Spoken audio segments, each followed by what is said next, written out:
This guy is both a giant and a giant killer. Year on year, he's one of the biggest selling authors on the planet. His hero, the tall guy who carries no luggage, buys new underwear, new suits, sorts out problems, moves on.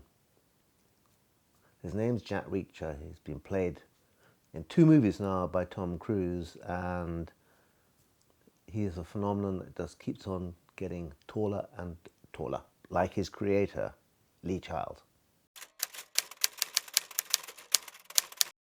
My prime writing tip is ignore all writing tips, because I think a book has got to have a kind of organic integrity of its own vitality. And if you compromise that by worrying about what other people say you should do, or if you try and imitate what Peter James does, or Lee Child does, or Stephen King does, you're going to end up with a book written by committee that your heart is not in 100%. And so if you want to do something, just do it. That's my tip. The smart answer to that is the next book is always the one that I'm most keen on, because I haven't messed it up yet. It's still got the potential to be perfect, whereas none of the books you actually complete ever come out perfect. I suppose of the ones I've done, I like Gone Tomorrow. It started really well with an apparent suicide bomber on the New York subway, and then it just kind of barreled onward from there in a way that was almost falling off the edge, but never quite. So I was happy with that one. I write in my back bedroom in my apartment on Central Park West. I have a desk and a computer, and of course a lounger for that essential part of lying down and thinking, which is really about 99% of writing. It's quiet in the back of the apartment, and that's where it all happens.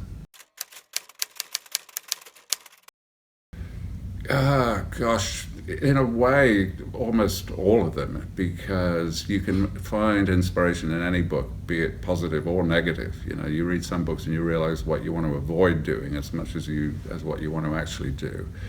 Probably, I think I still retain that excitement I felt reading Alistair MacLean as a sort of 9 and 10-year-old.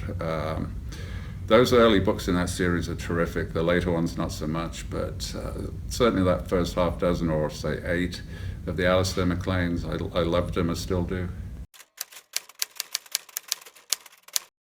I'm not sure that I can say that on a family YouTube channel, but in terms of entertainment, probably Broadway musicals. I see all the musicals, and the cheesier the better.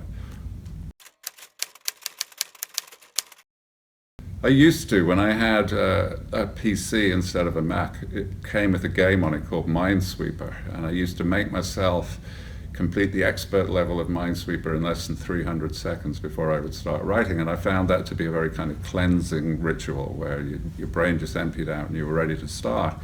Then I switched to Mac, because years ago I wanted an iPod when they only worked with Mac, and it didn't have the game on it. So since then, no, I don't have rituals other than enormous coffee consumption, and that usually gets me going.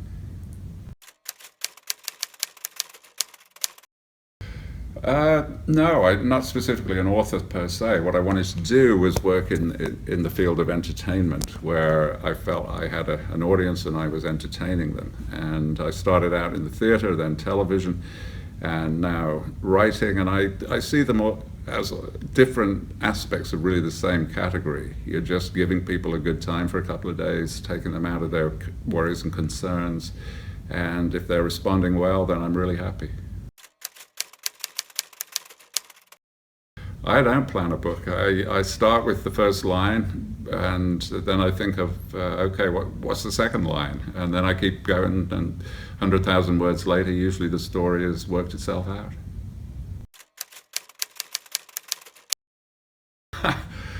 Actually, I don't hate any questions, because some of the questions are fairly routine or banal, but by the time you've answered them 200 times, you do start to mine the truth of the answer, really.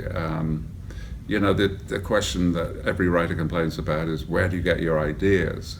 And to me, that actually illustrates the gulf between people who are writers and people who are not, because actually ideas are 10 a penny. I'm sure all of us every day, we have 5 ideas before breakfast just by reading the newspaper.